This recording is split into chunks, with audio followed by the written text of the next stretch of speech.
സംസ്ഥാന ബി.ജെ.പിയുടെ പ്രചാരണ പോസ്റ്ററുകളിൽ നിന്ന് കാവി നിറം ഒഴിവാക്കി.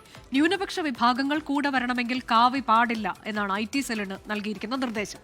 അതേസമയം വാർത്തകൾ ചോരുന്നതിൽ ഓഫീസ് ജീവനക്കാരുടെ അടിയന്തര യോഗവും ഓഫീസ് സെക്രട്ടറി വിളിച്ചു ചേർത്തിട്ടുണ്ട്. കഴിഞ്ഞ ഒരു മാസത്തോളമായാണ് ബി.ജെ.പിയുടെ ഔദ്യോഗിക സോഷ്യൽ മീഡിയ ഹാൻഡിലുകൾ പരിശോധിച്ചാൽ അതിൽ വരുന്ന പ്രചാരണ പോസ്റ്ററുകളിൽ കാവി നിറം എവിടെയും കാണാനില്ല എന്നുള്ളത്. ഇത് ബി.ജെ.പി പ്രവർത്തകർക്കിടയിലും അണികൾക്കിടയിലും വലിയ രോഷത്തിനും വിമർശനത്തിനും ഇടയാക്കിയിട്ടുണ്ട്. കാരണം പാർട്ടിയുടെ അടിസ്ഥാന നിറത്തിൽ നിന്ന് ഈ പോസ്റ്ററുകൾ മാറ്റുന്നതിനെതിരെയാണ് അവരുടെ ഒരു വികാരം ഉയർന്നിട്ടുള്ളത്. ഈ പോസ്റ്ററുകൾ പരിശോധിച്ചാൽ നമുക്ക് ആ കാര്യം വ്യക്തമാകും. മറ്റു പല നിറങ്ങളിലുമാണ് ഇപ്പോൾ പോസ്റ്ററുകൾ വരുന്നത്. അത് മാത്രമല്ല, നേരത്തെ ഭാരതാംബ വിവാദവുമായി ബന്ധപ്പെട്ട ഒരു വിവാദം നിലനിൽക്കുകയും അതുമായി ബന്ധപ്പെട്ട സമരപ്രഖ്യാപനത്തിൽ പോലും ബി.ജെ.പിയുടെ ഔദ്യോഗിക ഫേസ്ബുക്ക് ഹാൻഡിലിൽ ഈ കാവിക്കൊടി ഏന്തിയ ഭാരതാംബയെ ഒഴിവാക്കി പകരം ത്രിവർണ്ണ പതാക ഏന്തിയ ഭാരതാംബയെ ആണ് ആ പോസ്റ്ററുകൾ നൽകിയത്. അത്തരത്തിൽ തന്നെ ആ സമയം മുതൽ തന്നെ ഈ മാറ്റമുണ്ട്.